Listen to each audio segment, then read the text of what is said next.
In this lecture, we will take a look at a few more properties and work with layers. Let's unhide the blue background layer by clicking on the eye icon next to it. As you can see, it hides the layers below it, but we can control a layer's level of transparency from the Layers panel using the Opacity option. An opacity value of 100% means that we can't see through the layer at all, and the layer is completely opaque. But the more we lower the opacity value, the more the layers below it will show through and it gets more transparent.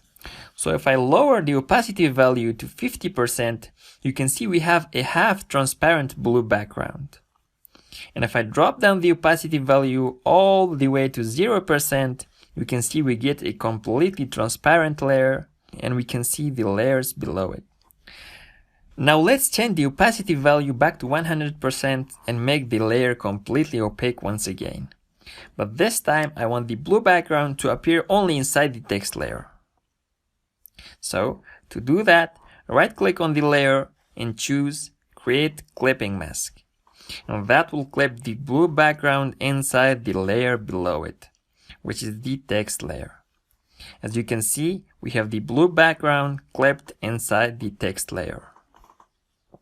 Now let's say we want to have our layers better organized and we want to group the text layer and the blue background. To do that, select both layers by selecting one of them and then shift click on the second layer. And then I will click on the menu icon in the top right corner of the Layers panel. Then I will choose New Group from Layers. Then I will name the group and then press OK. And now we have both layers grouped together. And those were a few more tips about layer properties.